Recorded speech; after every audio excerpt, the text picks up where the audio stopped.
My name is Casey Edwinson. I am the digital business coordinator at Rolling Equity Leasing, and I'll be hosting the event today. And we have with us Tyler Tatum, co-founder and COO of Rolling Equity Leasing. He will be the official host today. And joining him at the office of REL is David Barletta, Executive Vice President of Sales at Crete Trucks. And on the phone, co-speaker is Executive Vice President of Sales and Marketing, Adam Arrington from Lone Star Truck Group.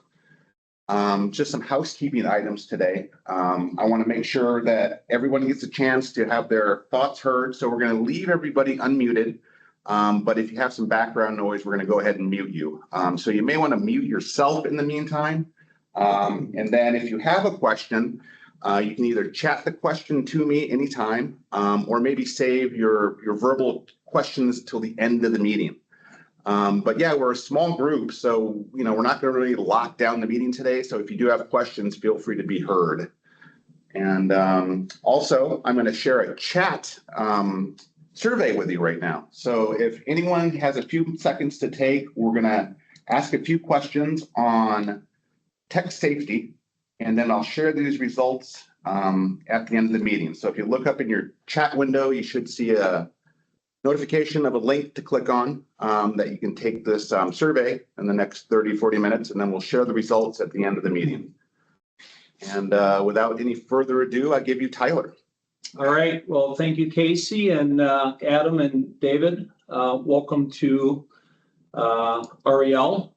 And we appreciate everyone that's able to join us today.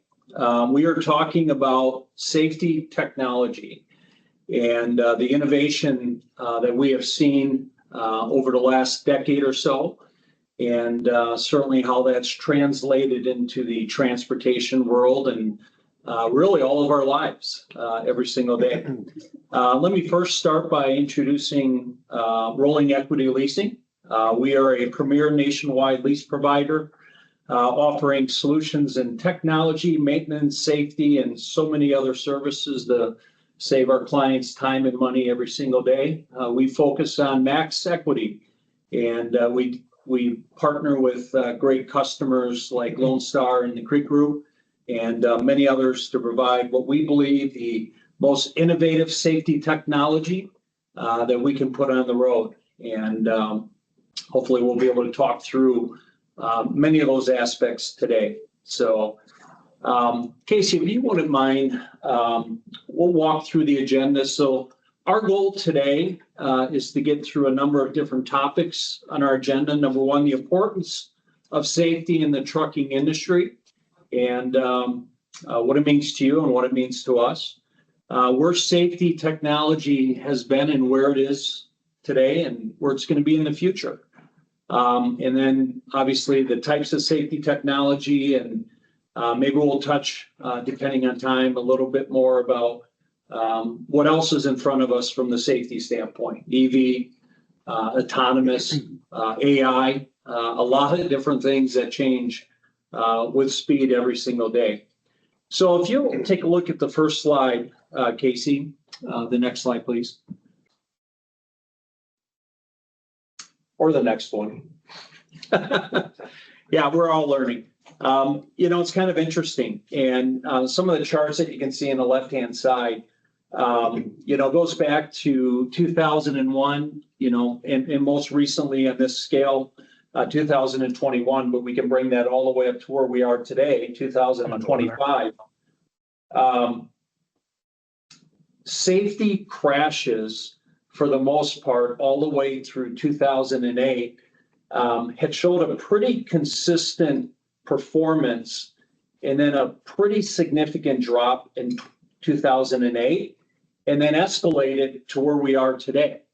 And so you kind of think about, what has changed? What has changed in the industry? What has changed in the general population?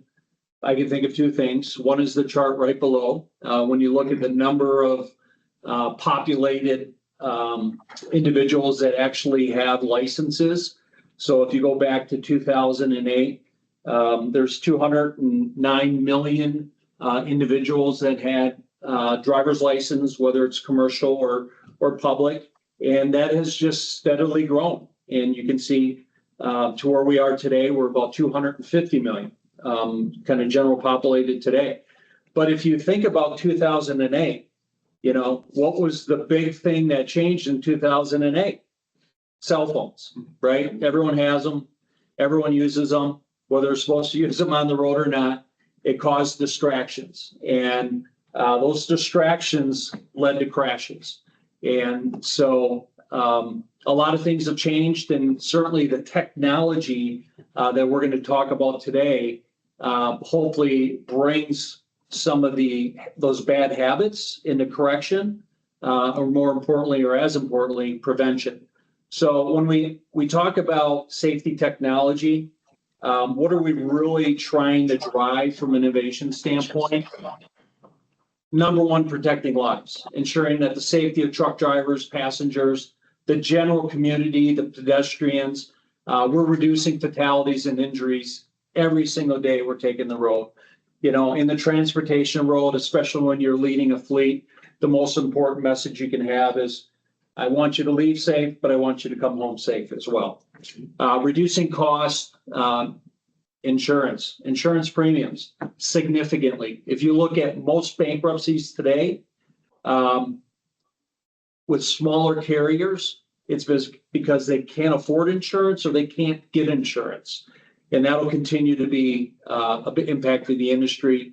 Enhancing efficiencies, safe practices, well-tamed vehicles, eliminates delays to your customers, higher performance, obviously compliance with regulation. I remember when I was in sales back in 2011 and 12 and 13, CSA, critical safe behaviors, was a huge component in decision-making by major shippers. Major shippers would look at your CSA scores and determine if they were going to hire you as their carrier or not.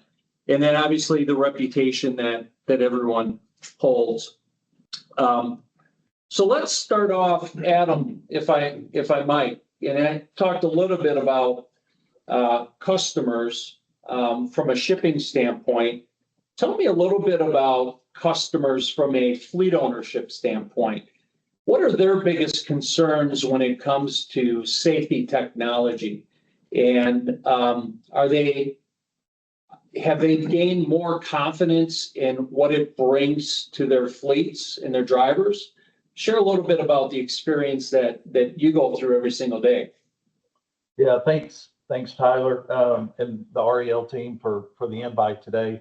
Yeah, absolutely. Whether it's private fleet, food service, hazmat, for-hire truckload carriers, or even medium duty, the regional day cab and 26 and 33K straight trucks, we've seen the adaptation of safety mitigation, because it's not safety prevention, right? It's the intent of these technologies that have continued to evolve and be put on our trucks they're intended to lessen the severity of an incident. It's not a crash prevention, or people call it mitigation instead of crash prevention or safety mitigation. So we have seen over the last 3 to 5 years an overwhelming adoption of safety systems. Before it was, well, I'm going to lose drivers.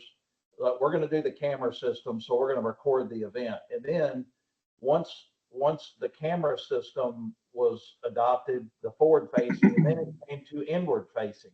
And what we saw was, once the fleet owner could see the video of the event, then it was like, well, hey, if I would have had collision mitigation on there, could this had prevented it, or would it had lessened the severity of the incident? And overwhelmingly, it's yes. And so we have seen, even vocationally, where dump trucks and ready mix trucks and trucks that traditionally were not really focused on safety because of the routes they were running or in very desolate areas, these massive lawsuits and these attorneys with these nuclear verdicts, customers can no longer afford not to have it. And I had a customer tell me one time, you can't put a price on an accident that never happened. And that's really what this is about. It's about making the motoring public a safer place for our families, our children on school buses, or the driver of the truck, a safer place to be in as they're driving down our interstates or our rural roads. Yeah, that's great input, especially as you think about insurance and responsibility, legal responsibility has really come into play. You talked about there's been less resistance. Would you say, what would you say from a percentage standpoint on a normal annualized year order? How many of your customers are getting as much safety technology in their equipment that you offer versus those that don't? I just looked at this, Tyler. It's funny you should ask. For calendar year 2024, we were right at 85%, and that's Wow. taking in every new truck that we sold. So that's step van, school buses, medium duty, vocational, and heavy duty Class 8. And Wow, we've even that's gone as incredible. far as a dealer. We've even gone as far as a dealer group that if it's a stock truck and it's not sold and it's just something we're putting on the lot, we're putting it on there as a stock unit as well. Yeah, that's great. That's phenomenal. David, kind of same question to you. And you've got Volvo Mac, some great products, very focused on, safety technology, big in Europe, right? Bringing it over to the US. Yep. How about from your customer standpoint? What have you seen in both of your products? Yeah, so first, again, thanks to you, Tyler, and the REL team for the invite. Certainly love sharing a stage, so to say, with Adam, another great truck guy in the industry. But, we pretty much align, what Adam said. We're seeing a lot. I guess I'm going to break it down more into the fleet side. So on the fleet side, from safety technology, what we're seeing, I'm going to say it's at 100%. And then we're seeing a lot of the smaller, owner operators or smaller people that maybe own, 5 or 10 or even one dump truck. To Adam's point, we're starting to see that as well, move over to it. And, I would say probably the top 3 to your question, I would have to say would probably be forward and side collision mitigation, lane departure warning, and disc brakes, because the disc brakes shorten the stopping distance. So really, what are we seeing from the Mac Volvo side? I would tell you at the fleet side, people like REL and other fleets, I'm going to say it's 100% on those 3 safety items, and I would say we're right up there. More than the majority on the non-fleet people moving over to this type of safety, for both safety and to his point with the forward-facing cameras, that you really see what really happens out there on the road. Yeah. Yeah, it's pretty interesting. I actually had some facts here, and you kind of highlighted some of the technology and the impacts that you're seeing from your customers. But advanced driver assist systems, which is like auto brakes, those that have that type of technology in them have seen a 40% improvement in crashes over the last couple of years. Lane departure warning has had a 21% lower crash rating than those trucks that do not have that technology installed. Trucks with forward collision warning have seen a 22% reduction in crashes with those without. One of the things that we're going to talk about tomorrow, really allowing from a maintenance standpoint, but tire pressure monitoring systems, right? The newest technology to help monitor, in some cases, inflate your tires as you're going down the road, has seen an improvement in fuel economy and efficiency by 2%, and improving the life of the tire by 19%, which when you blow a tire, you risk crash in other aspects. So there's really a difference that is being seen and certainly recognized by not only the carriers or the OEMs, but the general the general public. So, Adam, tell us a little bit about Detroit Assurance. So, you guys launched in around 2014 with your first generation product. You've got the latest generation 6 that's going to be launched later this year. Talk a little bit about the advancement during that time that you've seen in the different type of technologies, and what causes Daimler to just keep going and changing their philosophy around safety technology. Yeah, thanks, Tyler. As more and more trucks have been registered and put on the road, part of Detroit Assurance, part of that virtual technician is the connectivity, right? And I know you've got it in your slide there. We actually started back with Detroit Connect, back with the early version of a virtual technician, call it 2012. And so, that's the online portal where you go and you can see events, you can download safety events. There's DDEC reports. So literally hundreds of thousands of customers' trucks are constantly a source of data to pull information from, specifically safety events. And back to the camera technology and the things that Dave, with Volvo Mac there speak of, the purpose of the continued evolution of the system is the more trucks you have on the road, the more miles you have, the more data that you can capture. You're constantly honing and you're refining and you're getting better with the system technology. So, and part of this is being driven by customer request and CSA data. And one thing we have is active speed intervention, and that's available today. And why do we want to have active speed intervention? Yes, we have cruise control, but most CSA speeding violations are 6 miles per hour or greater, and it dings that driver, and they weren't doing anything wrong. They were going 65 and they entered a speed zone of 55, and it's that proverbial speed trap. And so now we have a way to slow that truck down off of traffic sign recognition. But things like active side guard assist, which we're about 18 months in with that product. Now with 6.0, that's going to be on the driver's side.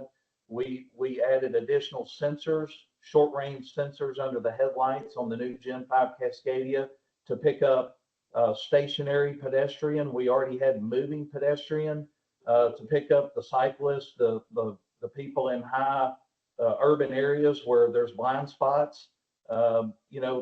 The mirror eye technology, getting those up and off of the doors in the widest point of the cab with that rain repelling material that's over those mirrors, and literally trying to put a 360-degree camera around that truck to protect the driver from turning into potential blind spots. But you talked about drivers earlier and the number of driver's licenses. Let's face it, the traffic has gotten more congested.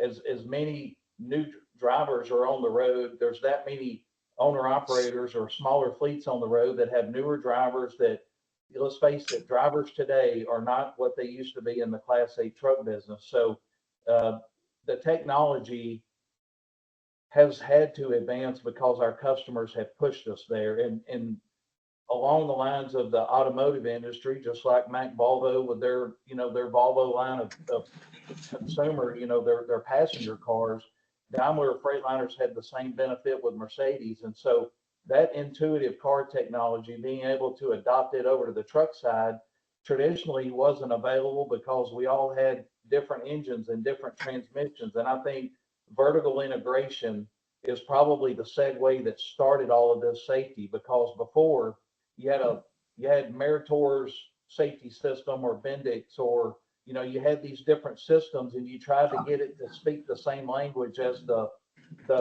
engine and the truck and the transmission. And now with vertical integration, and literally Mac Volvo's done the same as Daimler. You start with the powertrain, and the wiring and the electrical architecture that is required for all of that to speak the same language. And when you can introduce that safety technology, and it all speaks the same language, and it's all supported by the dealer and the OEM, it's one stop, and you're not getting misinformation with a false check engine light, or, that in the past, they all worked okay to a certain point, and now it's all speaking the same language. And I think the possibilities are endless, especially as we go into level 3 autonomous trucks, and we're there now.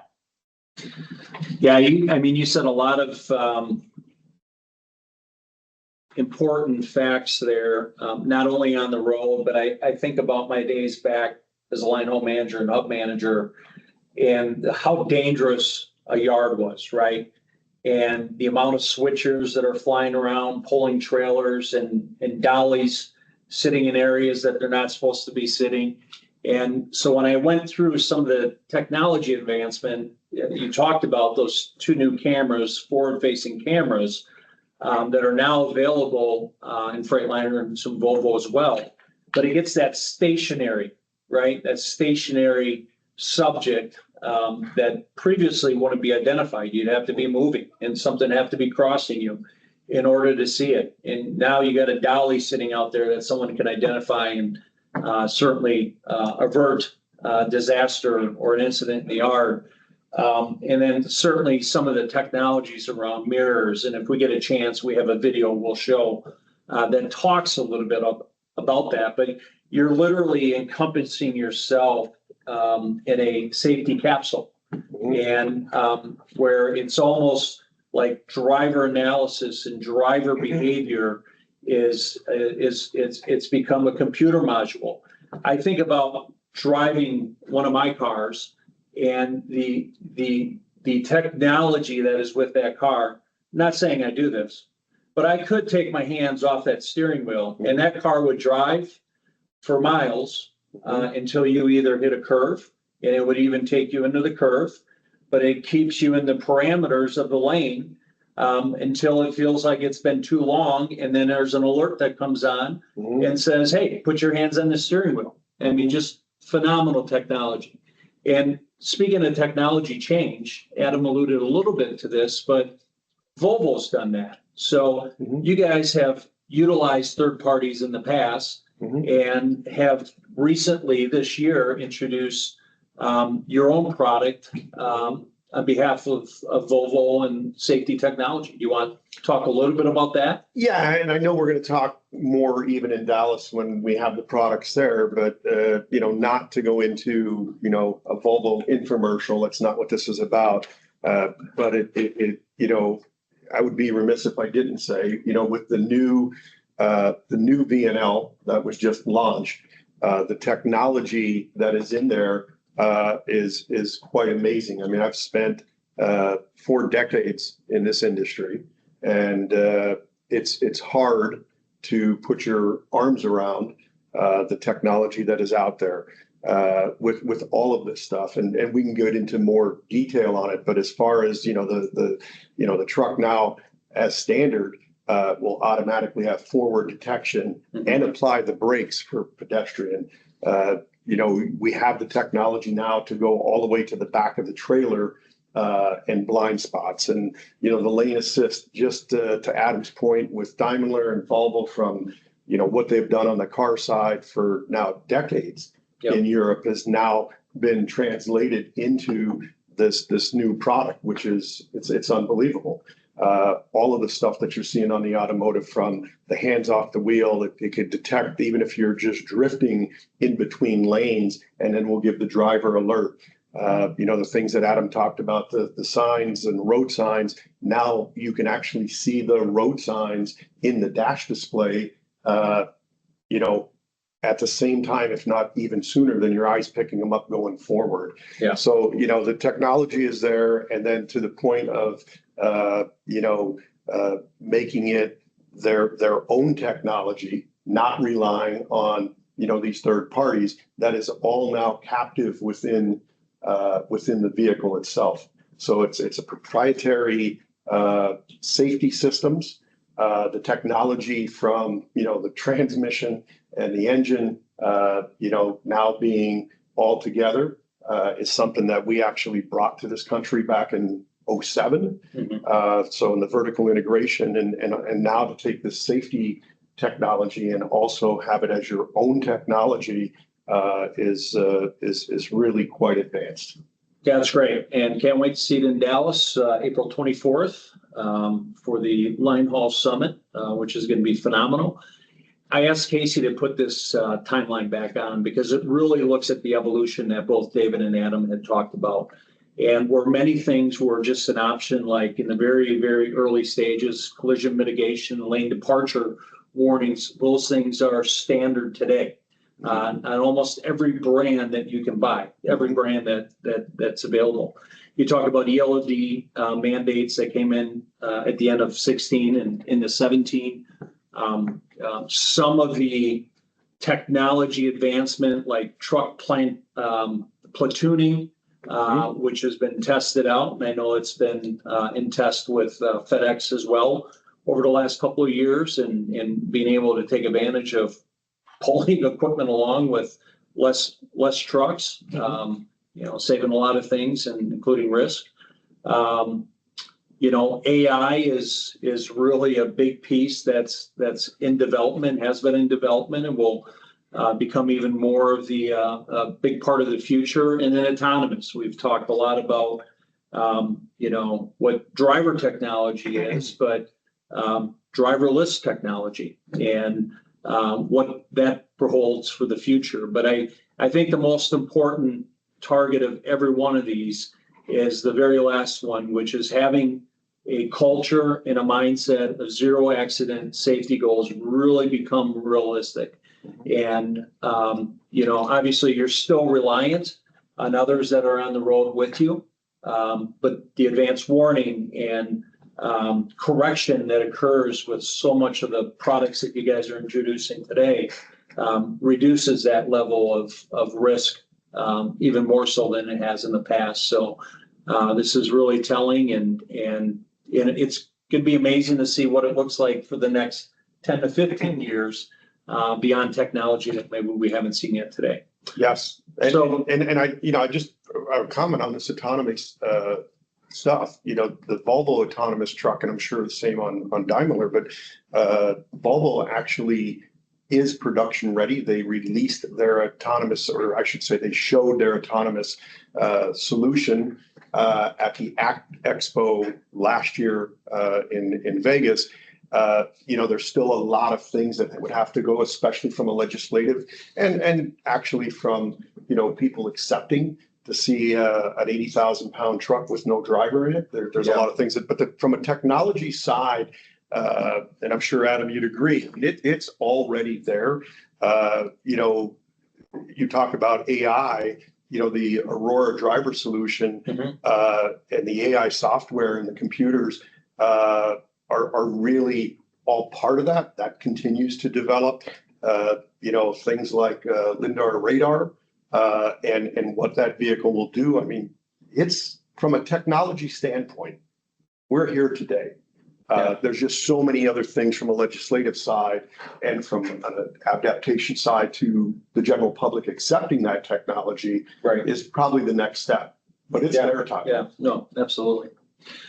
So if we look at the next slide, types of safety technology, and many of the things that we've talked today and certainly are standard, I'd just kind of be curious, Adam, from the conversations that you've had with your customers, is there any one or two that they've shared that have made a contributive difference in their safety performance, or maybe in their retention of their drivers? I mean, at the end of the day, drivers, we talked about at the very beginning, they want to leave and they want to come home safe. Yeah. So, I think it depends on the fleet, right? And what is the application? And over the road is going to be different than someone that operates in a more populated, where there's a lot of pedestrians, like a medium duty food service truck that's making 30 or 40 stops a day, as opposed to, an over the road truck that, picks up in Chicago and delivers in Tampa, for example. But it's all relative, right? Because the technology is the same. I would definitely say the adaptive cruise control that safely, as far as maintaining that safe stopping distance from the vehicle in front of it, and then the blind spot assist. Those two hands down, and there's passive and there's active safety systems. And before blind spot assist was a warning, it was an audible beep, or it was an indicator light on the B pillar or maybe in the dash. Now that is an active side guard assist that will literally steer the truck back into the lane if it senses that there's an imminent crash that's going to happen above a certain speed, or if it senses that the trailer sweep could potentially run over a fuel island or a rock or a pole as they're leaving a truck stop after getting fuel or showering or waking up from the morning. So those types of systems have really caused a reduction in the number of claims, and it allows the driver to make more money because the truck's not down for repair.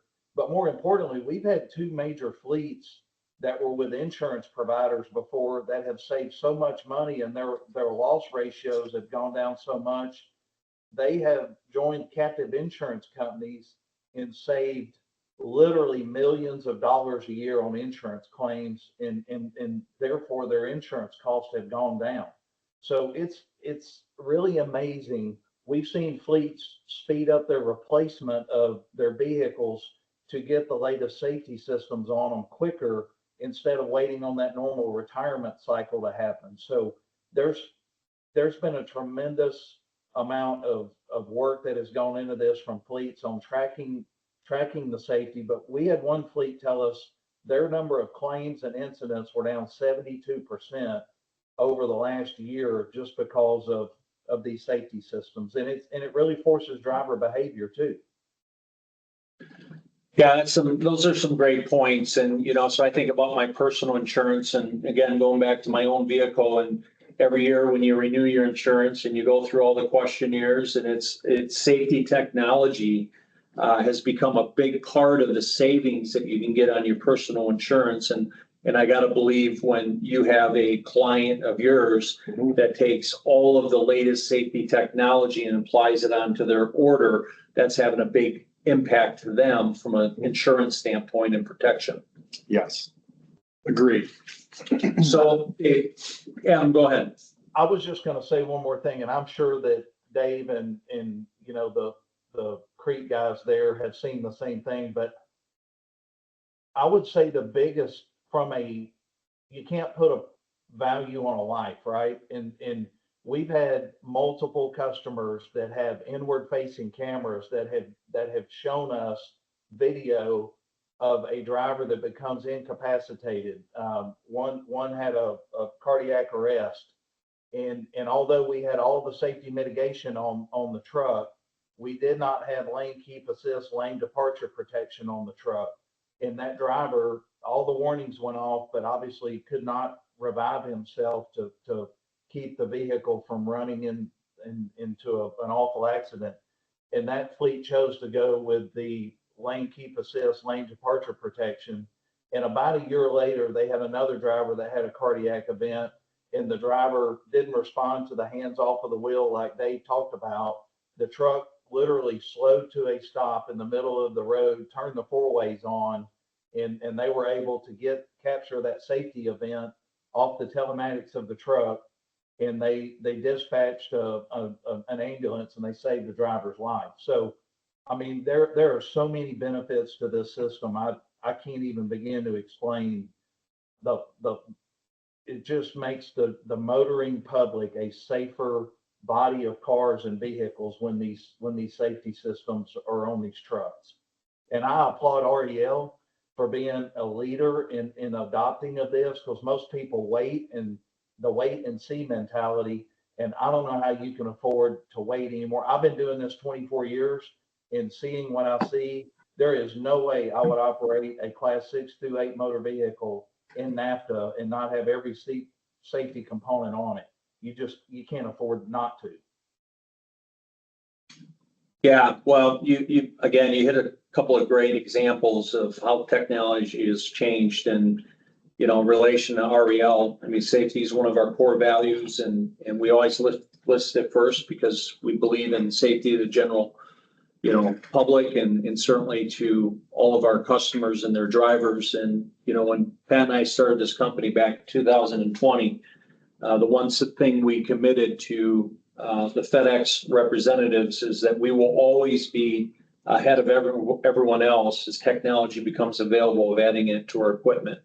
And that's just not honoring a request. It's more about honoring those that lease with you and making sure that you're doing everything that you can to ensure that they're going out and coming back safe to their family and their friends. So, Dave, same question back to you as you think about some of the technology today.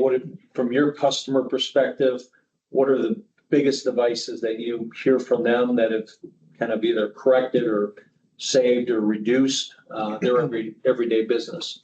Yeah, I would say it's a mixed bag as far as that answer. There are some customers of ours that truly understand, the benefit of the upfront cost to put some of this technology on, the stuff that is optional, and they elected to put it on because, to Adam's point, it's priceless, right? It's the old MasterCard thing. How do you put a value on that example that he just listed versus, a runaway truck that goes through, worst case scenario, a van loaded with kids. Right. There is some, again, it's probably more the fleets that are now looking at it. We have one particular fleet, a very large fleet of ours. They are, in with 2 feet, so to say. They think that the cost versus the long-term benefit is actually a small cost. But there are some customers that, when you start, talking about the add-ons, and it comes into thousands of dollars of increased cap cost to the vehicle, they'll say no. So it's a mixed bag. I will tell you, as the calendar rolls on, more and more people are understanding it's a relatively small cost to put those features on a vehicle. Yep. Yep. And, again, I applaud the you and Pat always had the FedEx Standards Plus, right? And obviously FedEx gets it, and obviously REL gets it. Yeah, great. Well, this is a good reminder to, if anyone has questions, to go ahead and submit those questions to Casey. And before we get to those, I'm going to give each of you a 1-minute plug on how excited you are on your model year 26 and maybe some of the highlights. Again, anyone that's attending the Line Haul Summit in Dallas, Texas, or Irving on April 24th will get a very firsthand view. If you want to go cheap, just put in REL free and you'll get in free. That's REL free, and you will get in free. So David, why don't you start and just high level, what's exciting about model year 26? Yeah, I mean, obviously this is usually a once in a decade or once in a 2-decade period of time for us. So we're really excited. Again, not the infomercial, but just the facts. And that is the Volvo Group has released a brand new product, the new VNL, that is brand new to us. And when I say brand new, it's not a different hood.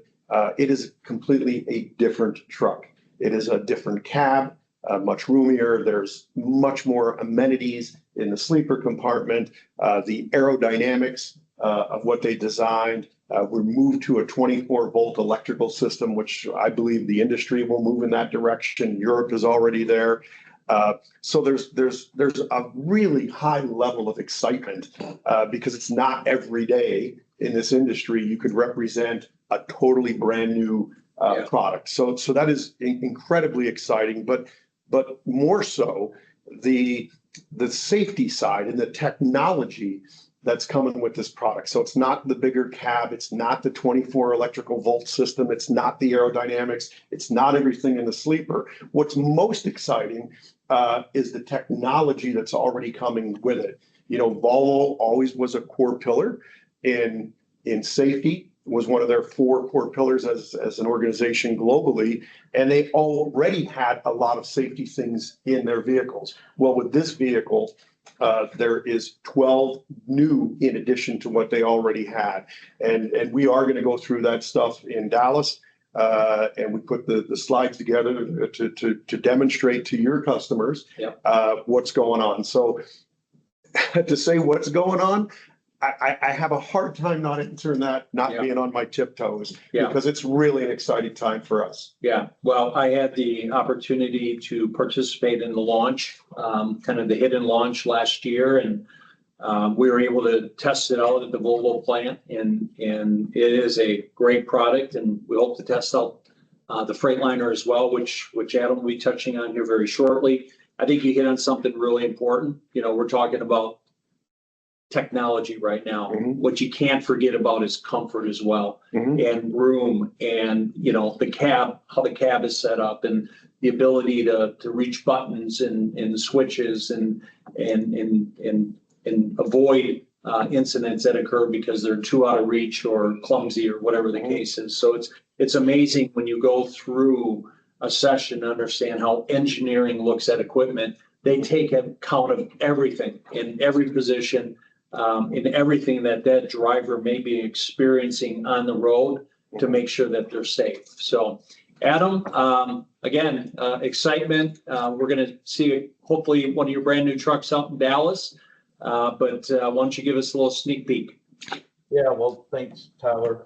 You know, kind of like Dave said, not trying to be an infomercial here, but you know, this is our 5th generation Cascadia. We finished calendar year 24 collectively, you know, Canada, US, Mexico, Class 8 market share north of 42%. And we listen to the customers. And this is not an overnight, hey, we're going to throw a new grill and a new hood on it and call it our next gen product. This is something that has been in the works for a couple of years, and having our own wind tunnel and our data from the safety systems and fuel economy off the Detroit powertrain, we feel like this truck will get us at least to 2030, if not beyond that, with future powertrains. So a couple of things, you know, we have new headlights with LED grid heaters for that ice and snow buildup, with a new 45-degree wider, brighter light for that improved visibility at night. The mirror eye technology with that camera system being standard is really going to be a game changer. The customers that have tested it have gone full bore with it on current Cascadia. They didn't wait on the Gen 5. That to me, the mirror eye with those 3 high-vis monitors in the cab are going to be the biggest improvement of our product. We gained about 2% in aero efficiency with our new headlights, our new bumper, our new grille and hood, as well as a new B-pillar deflector that gets even improved rain and moisture off those mirrors and off the doors where it's that blind spot for the driver. I would say the biggest one outside of the improvements in the safety systems over our current product, with the driver side active side guard assist and short range sensors, is the connectivity. So we're going to be able to remotely lock and unlock the truck from the Detroit Connect portal if a driver locks their keys in the truck. We're going to be able to push over 50 plus parameters over the air to the truck. So software updates, parameter changes, safety plus reporting, as well as safety event viewing, and new to the truck is geofencing. So you can literally set up geofencing, and when that truck hits that geofence, it's going to send a notice to dispatch or to the fleet managers, letting them know, or when it leaves. Same thing for when it leaves. So connectivity, fuel efficiency, profitability, and the driver comfort. There's some new interior options that are really going to be game changer. The all digital dash with that Apple CarPlay, that Android, call it the automotive intuitive feel with the all digital dash, has been a big request from drivers as well, especially the younger driver that loves the iPhones and all the the iPads and all of that sort of thing. So we're really excited about the truck. I think the biggest one outside of that for customers that are looking for alternative fuel outside of EV, we're going to offer the 15-liter natural gas Cummins X15. And so that will be available Q3, Q4 this year. So that we're seeing a big request for natural gas from people that want alternative fuel other than diesel and EV. Great. Both of you, thanks for sharing your products, and really excited to see them this year in the Dallas event. And exciting stuff. So Casey, did we get any questions? We had one question from Danny of how to use the free REL code to attend the Line Haul Summit. All So, right, Danny, Yeah. There you go. so we'll get in touch with him either through chat. Right now, I think Joe is responding to him, or after the webinar, we'll give him that information. Okay, great. Any other questions? That's it so far. Okay, well, I am gonna end with one video, but before we get to that video, because we've touched a lot about the mirror technology, and I think it'd be pretty cool to at least display that, because that's also available in the Volvo product too, as well, coming out, right? Yeah, that is correct. So that's exciting stuff. But if you guys would, let's just talk for a minute about kind of production outlook for the rest of 2025, maybe going into 2026. We've had, in some of our past events and webinars, we've talked about the CARB impact and pre-buy. Is pre-buy still real? What has changed with some of the administrative changes here in the last few months, and how that impacts 26 and 27? So Dave, I'll start with you from a Mack Volvo standpoint. What is your outlook the next 2 years from your brands, and what is your recommendation to those on this call about how they should look at it? Sure. It is still, I don't know if anyone has crystal clear sight lines on what is really going to happen. Does the current administration make changes for US 27? Because that's really what could be the big driver. And US 27, there's going to be a significant NOx reduction coupled up with a 10-year warranty that is going to be a mandate. And because of that, I don't think any manufacturer has put out their pricing, but there's some significant numbers. Again, these are only things we're hearing. I want to be clear, no one has put their pricing out there, but we're hearing in the industry anywhere from $20,000 to $30,000 for that technology at US 27 by definition. The warranty is a big piece of it, but there's also going to be, added components to that after treatment system, such as heaters, a second alternator, so on and so forth. But the pricing hasn't been out there, but we're hearing these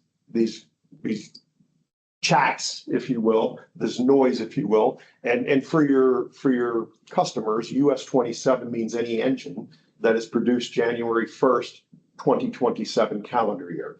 So if that really starts to anchor in, and I think the industry starts to really understand that, I think it absolutely will have a harder demand in calendar year 26, because people aren't going to want to pay that upcharge.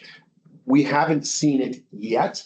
It is only March of 25, but my crystal ball, and it is just that, it's a crystal ball, it's not a fact. I believe we will start to see this pick up in Q3 and Q4. And if it really sticks, no administrative changes to this 10-year warranty, I believe 26 will be a very solid year, and 27 will be a cliff event. Yeah. So 21, 22, we're pretty much in allocation. We had supply chain issues. Do you foresee some of those same challenges coming out in the industry in 26 into 27? Yeah, I would say the allocation was more on material. I don't think the material thing is going to play as big a part as it will be demand. And if, again, this $20,000 to $30,000 for a truck built in calendar year 27 really develops and realizes, I think the demand for all brands is going to be very steep. And therefore, that may put us back into an allocation year, not from the material, but more because the demand will be that strong. To be grandfathered in. Yes. Yeah. Yes. David or Adam, how about from your side? Yeah, same thing. I mean, the truth is, if you go back and look at truck production, class 6 through 8, and you look at, the pre-housing crash, and you look at the pre-buy of '07, the market can only build and absorb so many trucks. And, as manufacturing has gotten better and the quality of the trucks have gotten better, it just takes so long to get supply chain ramped up and get workforce trained and get plant capacity to where it's operating at its peak. And I think there's going to the demand is going to far outweigh the amount of trucks that can simply be built, produced, and delivered. So, along with what Dave said about 2027, even with current administration, all of the OEMs are so far down the road with pre-testing of engines and validation, and fuel economy continues to improve. We don't see a major change in our Detroit powertrain engine lineup, as far as meeting that omnibus rule. Does the advanced clean truck rule get furloughed or sidelined like ACF did, Advanced Clean Fleet? We think so. It's kind of hard to hold a fleet accountable, and since ACF has been put on the back burner indefinitely, ACT surely has to follow. And I don't think omnibus is going to get rolled back, which is the reduction of NOx that Dave talked about for 2027. Does it go on beyond that to 2030? We don't know yet. But we have engines similar to our competitors that are in validation now and testing, and all signs appear to be very positive on fuel economy and reliability. It's mainly after treatment system related temperature increases to meet the NOx at idle is really what omnibus is about. So, the OEMs that build their own engines that vertically integrate with their powertrain safety systems and cabs are going to be the ones that are going to have the opportunity for the customer to be the most successful in the market. And it comes at a massive expense to the OEM, and I don't see trucks getting any cheaper. Along with what Dave said, we're seeing Q3, Q4. We are seeing the private fleets do some early replacements, but a lot of it is not due to the EPA. A lot of it is due to these safety systems. And so that's where you're starting to see a ramp up and maybe some early replacements where maybe they don't really need the trucks early, but because of these safety systems, they're biting the bullet because they know what's coming. Yeah, no, great point. Adam, EV, have you seen much change in kind of demand or interest on EV? Is it kind of maintain the same, or? It's dead. It's dead. It's dead. Yeah. I'm being sincere. It's just without grants, without monies to offset the Or infrastructure cost as well as the equipment, there is no return on investment on it. None. Yeah. Same. Yeah, on over the road trucks, class 8 for sure. I'm aligned with Adam. There is in certain vocational markets, specifically refuse, where a class 8 truck maybe makes the only business case, because one, you're dealing with municipalities, so they could, better digest the cost associated with it. But the bigger part is really the range, because they're using, instead of the foundation brakes, they're actually using and capturing below 20 miles an hour. The vehicle is being stopped through the electric motors, therefore generating electricity to recharge the battery. So in a residential, not a commercial Refuse truck, yes. Tractor, no. A sleeper, forget about it. Yeah. There's just no range, no cost. I'm aligned with Adam. Yeah, okay. So we have 5 minutes left. Yeah. I would like to ask the audience to maybe unmute yourself and ask a question on the phone. We haven't had a lot of participation yet from the audience. So there was 16 attendees. We're kind of running out of time. So please unmute yourself, ask a question. We got some industry heavy hitters online. We may not have enough time to share the survey results, so I'll email that out to you all after the meeting, along with the PowerPoint presentation we're using. And your videos are in the PowerPoint. Tyler had some videos he wanted to share with you we might not get to today. But they'll be able to go through them. But they'll be in the presentation. Yeah. So yeah, please, somebody from the audience, we got some great big brains in the room and online. So if you have questions, please unmute yourself and ask away. Crickets. Anyone? Well, why don't we go to your survey? Okay. All right, I'm going to stop sharing the presentation.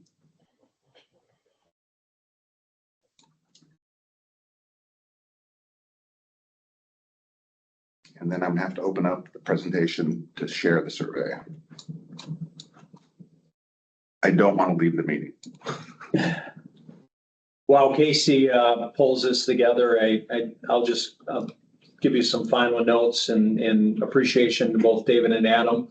Not only are you guys great partners, but you guys really support everything that REL drives, which is safety and bringing us the latest technology and engagement. And you guys are a huge supporter at the many events that we attend, including one coming up in Dallas here in a couple of months, and providing some of the latest equipment that people can see inside and out. And your expertise will be there in attendance and available for questions and support. So thank you both for attending. And Casey, how are we doing over there? We only got 3 surveys filled out, so I could share this, but it's not a whole lot of interaction.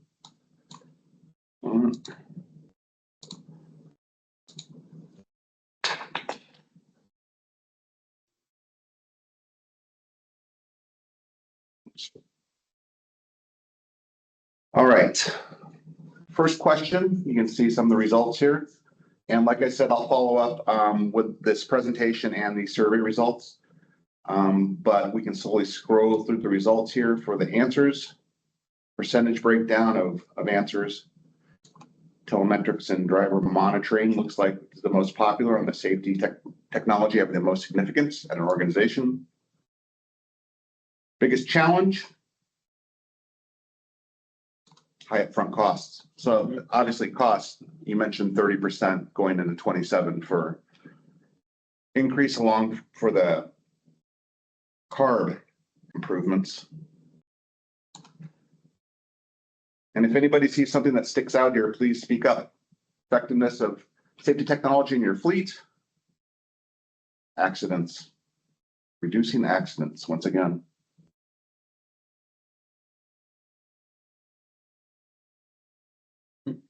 One of the answers I was really interested in, which is one of the questions you and I brought up yesterday, I think we kind of changed this, was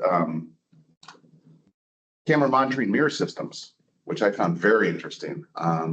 New technology just coming out, and I think, David, you're the one who gave me the insight into what that's about and how that's coming down the pipe. Mm-hmm. Yes. And we have a video that they can look at. Yeah, there'll be a video going in more information. Yep. So, yeah. Well, great. Well, again, we thank everyone that was able to participate. We will be forwarding this out for many others who are not able to. We do appreciate your time. We appreciate your business or soon to be business.